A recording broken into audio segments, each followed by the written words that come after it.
కుజుడి తిరోగమనంతో ఈ రాశుల సంపద అనూహ్యంగా పెరగబోతోంది. ఎందుకు అంటే కుజుడు గ్రహం అనేది 45 రోజుల సమయం అనేది ఒక రాశి నుంచి ఇంకో రాశిలోకి సంచారం చేయడానికి తీసుకుంటాడు. ఈ సమయంలోనే ద్వాదశ రాశులు అనేది ఏర్పడతాయి. సో ఇది తిరోగమన దిశలో పయనిస్తూ ఉండటం వల్ల ఇప్పుడు కొన్ని రాశులకైతే అద్భుతంగా ఉంటుంది. వాటిలో సింహరాశి వాళ్ళకైతే కొత్తగా ఇంటిని కొనుగోలు చేస్తారు, అలాగే కొత్త వాహనాన్ని కూడా కొంటారు. వ్యాపారస్తులకు రెట్టింపు స్థాయిలో లాభాలుంటాయి. భూమికి సంబంధించిన రియల్ ఎస్టేట్ వ్యాపారంలో ఉన్నవారు మంచి స్థితికి చేరుకుంటారు. కొంత కాలంగా పెండింగ్లో ఉన్న పనులన్నీ పూర్తవుతాయి. వాటిని ఈ సమయంలోనే పూర్తి చేస్తారు. అలాగే ఎదుటి వారితో మాట్లాడే సమయంలో మాట తీరు మార్చుకోవాలి.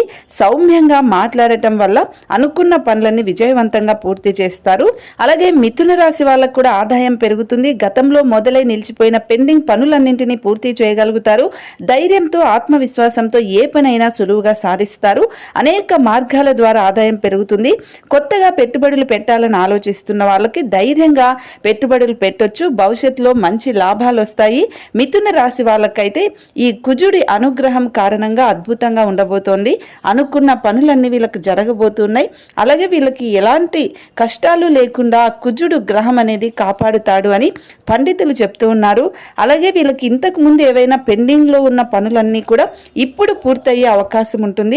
అలాగే తులారాశి వాళ్ళకు కూడా కుటుంబంలో శుభకార్యాలుంటాయి. ప్రేమలో ఉన్నవారికి జీవితం ఆనందంగా గడుస్తుంది. చేస్తున్న ఉద్యోగానికి వ్యాపారానికి సంబంధించి దూర ప్రయాణాలు చేయాల్సి ఉంటుంది. వీటి వల్ల కూడా మంచి లాభాలు కలుగుతాయి. డబ్బు సంపాదన తర్వాత జాగ్రత్తగా పొదుపు చేయకపోతే మాత్రం నష్టపోయే అవకాశం ఉంటుంది. సన్నిహితుల నుంచి, బంధువుల నుంచి, కుటుంబంలో పెద్దల నుంచి సలహాలు తీసుకొని ఆ డబ్బును భవిష్యత్తులో రాబడి వచ్చేలాగా పెట్టుబడి పెడితే మీకంతా మంచి జరుగుతుంది. సొంత ఆలోచనలతో అసలు ఏ పని చేయకండి. ఫ్రెండ్స్ కానీ లేదా బంధువులు కానీ కుటుంబ సభ్యుల సలహాలు తీసుకొని చేయడానికి ప్రయత్నించండి.